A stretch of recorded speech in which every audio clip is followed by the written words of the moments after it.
Bonjour à tous, bienvenue dans cette nouvelle vidéo. Aujourd'hui je vais vous expliquer comment choisir un PC portable. Je vais essayer de vous faire un petit guide d'achat. Quel prix, pour quelle utilité, et ben je vous explique tout ça. Alors première chose à savoir, très importante, il faut absolument que vous ayez fixé un budget à 200 € près, 200, 300 € près, autour de la marque ou du modèle que vous avez choisi. Pourquoi? Parce que ça va vous permettre de comparer avec des modèles similaires dans des marques différentes. Si vous voyez un modèle d'une marque avec tel composant, telle caractéristique, et d'une autre marque avec les mêmes composants et caractéristiques techniques, il se peut que entre ces deux modèles qui sont entre guillemets similaires, il peut y avoir parfois 200, 300, voire 400 € d'écart entre ces deux versions. Deuxième chose à savoir, il faut absolument que vous sachiez précisément ce que vous allez faire de votre machine. Si vous choisissez une machine pour faire de la bureautique simple et que vous avez un budget par exemple de 400 €, ça va être très bien, ça va largement suffire. En revanche, si vous avez en tête de faire du montage vidéo, du jeu, du très gros jeu, ce qu'on appelle les jeux AAA, qui sont les jeux de dernière génération, là les 400 € ça va juste être impossible. Il va falloir clairement monter votre budget à 1000, 1200, voire même 1500 €. Un choix qu'il ne faut surtout pas négliger quand vous achetez un PC portable, c'est le processeur. Alors le processeur, je sais que ça peut être un peu barbant comme ça pour certains qui n'y connaissent rien, mais c'est quelque chose d'indispensable au bon fonctionnement de votre PC portable et surtout de sa rapidité d'exécution. Donc c'est quelque chose qu'il ne faut surtout pas négliger, surtout si vous avez prévu de le garder 2, 3, 4, voire 5 ans. Alors je vais vous énumérer chacun des processeurs, je vais essayer d'être le plus clair possible sans rentrer trop dans le détail pour bien que vous compreniez lequel choisir.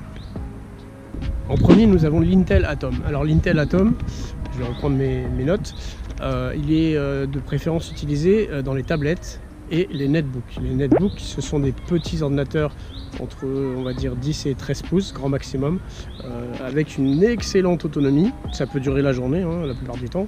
En revanche, ils ne sont pas très puissants, ils ne sont pas très chers également, ils sont aux alentours de 200, 300, voire 400 € grand maximum. Alors ensuite, nous avons les Intel Celeron. Alors les Celeron, on les retrouve dans les portables entrée de gamme. Ce sont des portables relativement peu chers, en général autour de 300 jusqu'à 500, 550 €. Je ne vous conseille pas de mettre plus pour ces processeurs. Ce sont des processeurs qui sont clairement destinés à la bureautique. Regarder des films, des vidéos, faire de l'internet. Ils ont une bonne autonomie, en revanche ils ne sont pas très puissants pour le multitâche. Alors ensuite nous avons les Intel Pentium. Les Intel Pentium sont des processeurs toujours entrée de gamme, mais qu'on va retrouver dans des machines un peu plus performantes que les Celeron, qui vont vous permettre de faire beaucoup plus de choses, en tout cas en bureautique. Après, vous pourrez faire tourner des petits jeux pas très gourmands en 2D ou 3D avec des résolutions très très basses, mais vous aurez quand même plus de possibilités que les Celeron ou les Atom. Alors les principales qualités des Pentium, ce sera de faire de la bureautique évidemment, de lire des vidéos, des petits jeux 3D peu gourmands comme je le disais, des films internet, et ils ont une relativement bonne autonomie la plupart du temps. Alors ensuite nous allons avoir les Core i3. Alors les Core i3, ce sont des très bons processeurs que vous allez retrouver dans beaucoup d'ordinateurs portables. On les retrouve aux alentours de 400 jusqu'à 700, 800 €.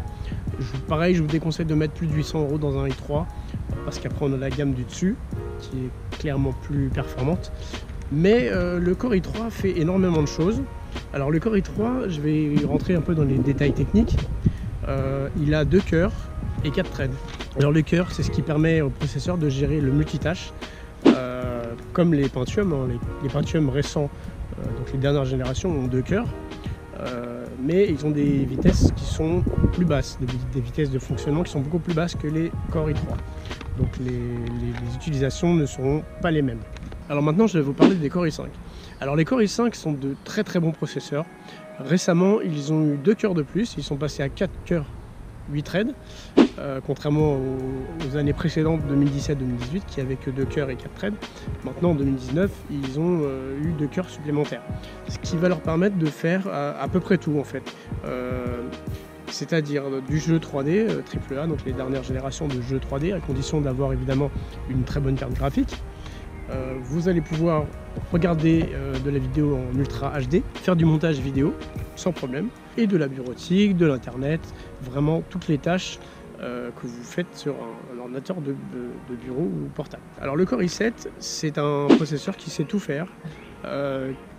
On le trouve la plupart du temps dans des PC portables aux alentours de 650-700 € et ça peut monter à 1500, 2000, 2500 voire même 3000 € ou plus en fonction de la gamme et du modèle de chaque marque.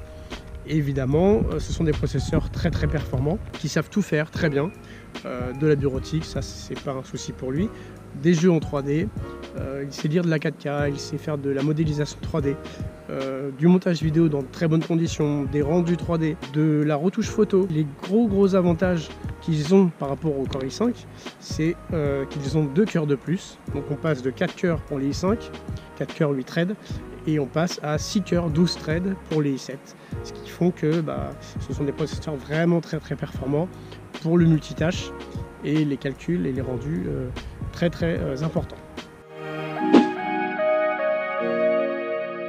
Il faut savoir une chose, c'est qu'il y a 2 types de stockage sur un ordinateur portable. Il y a le SSD et le disque dur classique, mécanique. Alors on va commencer par le SSD. Alors le SSD, c'est la mémoire flash ultra rapide qui consomme très peu d'énergie, qui n'est pas fragile. Et il y a 2 formats qu'on retrouve dans le SSD. Le SATA 2,5 pouces pour la taille et la taille format M2 qui est un format type barrette de mémoire.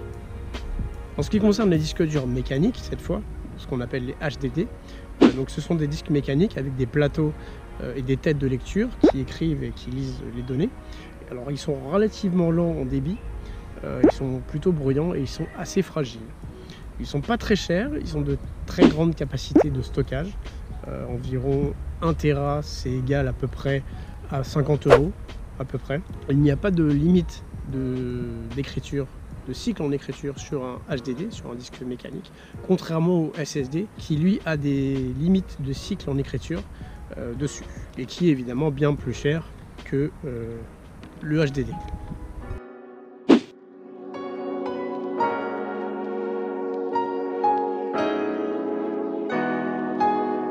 Alors la RAM aujourd'hui, en 2019, en mai 2019, pour travailler dans de bonnes conditions, il vous faut au minimum entre 6 et 8 Go. Petit tips, petite astuce, quand vous achetez un PC portable, demandez soit au vendeur ou soit regardez bien dans la fiche technique du produit si la RAM est soudée. Parce que si elle est soudée, vous ne pourrez pas augmenter cette dernière les années suivantes quand la norme passera à 12 ou 16 Go minimum. Donc ce qui serait quand même dommage. Quand vous allez acheter des barres de mémoire, achetez-les toujours par paire. Parce que le fait de les acheter par paire va activer le mode Dual Channel qui va augmenter la bande passante et du coup vous aurez des meilleurs temps de réponse et une meilleure fluidité quand vous exécuterez vos tâches.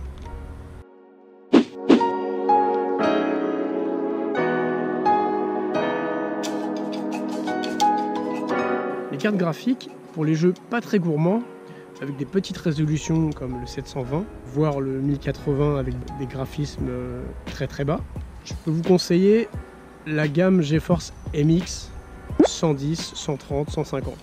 Ça c'est vraiment pour faire des petits jeux 3D, pas très gourmands, avec des petites résolutions. Ne cherchez pas à faire des très gros jeux 3D récents, ça ne fonctionnera tout simplement pas.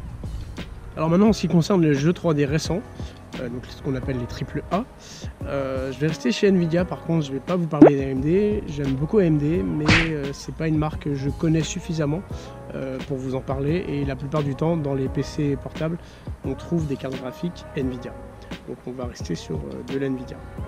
Alors en entrée de gamme, donc là c'est pour faire tourner des jeux en 1080p, on va avoir des GeForce GTX 1050 avec 2 Go de RAM, ce qui est de la mémoire vidéo, hein. C'est pas la même RAM que sur la carte mère de votre PC.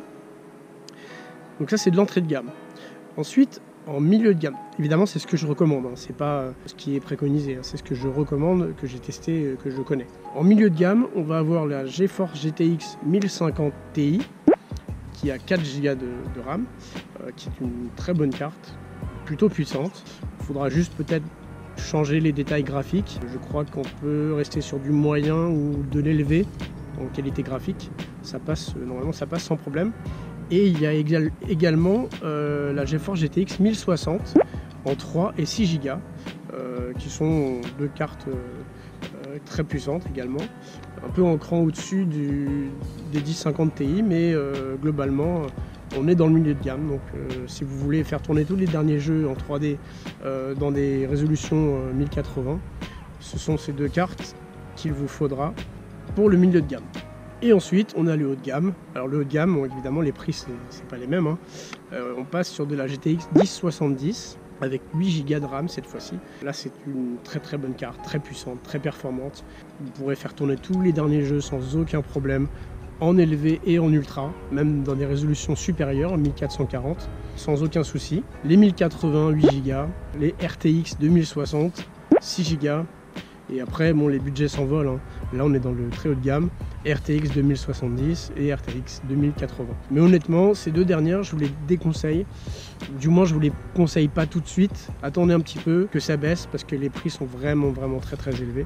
Et globalement, c'est à peu près les mêmes puissances sur les portables, en tout cas pas sur les fixes, que la 1080 et la RTX 2060. Voire même la 1070, on est globalement sur les mêmes performances, on est de toute façon dans le très haut de gamme.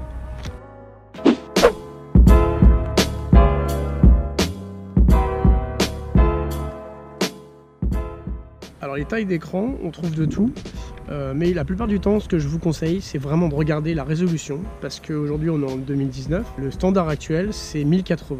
Donc 1920 par 1080, c'est une résolution Full HD. Donc si vous voyez 720, ne prenez pas. Ça va vraiment être trop limite au niveau qualité d'affichage pour un ordinateur en 2019. On va commencer avec le 13,3 pouces qui est un écran de petite taille. On le retrouve sur notamment le Dell XPS 13 qui est un très bon petit PC très puissant, très bien fini. Un peu cher mais très bien fini. Il sera très léger et l'autonomie est juste excellente. Je crois qu'on a plus de 8 heures d'autonomie sur ce petit PC 13,3 pouces. Ensuite on va passer à 15,6 pouces qui est une taille standard, une très bonne taille. Le poids est très correct, on est aux alentours de 2 kg, 2,5 kg à peu près, avec une autonomie correcte, hein, si on n'est pas sur un PC portable gamer qui consomme beaucoup plus d'énergie. Pour les très grands écrans, on arrive sur du 17,3 pouces, qui est une très grande taille. Le PC est plutôt lourd, entre 2,5 jusqu'à 3,5 kg, voire même peut-être plus pour les plus gros PC gamer. Et alors ce qui est très bien, c'est qu'il est très confortable pour les films. Le petit point faible, j'allais dire, hormis le poids, c'est sa faible autonomie. Malheureusement, quand on a un écran de cette taille-là, on ne peut pas tout avoir.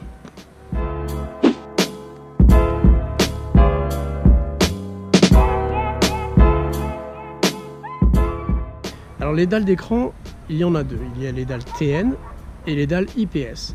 Alors les dalles TN, ce sont des dalles plutôt fiables, hein. C'est ce qu'il y a dans la plupart des PC portables du marché. Elles sont pas chères et le seul petit bémol, j'allais dire, c'est qu'elles ont un angle de vision qui est quasi droit. Donc vous allez être obligé d'avoir l'écran complètement droit ou très légèrement incliné pour pouvoir avoir une bonne vision globale de ce que vous faites. Les dalles IPS, elles sont très confortables d'utilisation et vous allez voir pourquoi. Elles sont très fiables, mais elles sont aussi beaucoup plus chères. Le gros avantage des dalles IPS, c'est que vous allez pouvoir les mettre dans toutes les positions et quel que soit l'angle dans lequel vous allez regarder ce que vous faites, vous verrez toujours la même chose. Vous n'aurez pas de distorsion sur votre écran. Et voilà, la vidéo est maintenant terminée. J'espère que ça vous a plu. J'espère que vous allez pouvoir choisir un PC portable comme des grands. Je vous retrouve dans une prochaine vidéo. N'hésitez pas à liker et commenter si vous avez des questions. Je vous dis à très bientôt. Salut!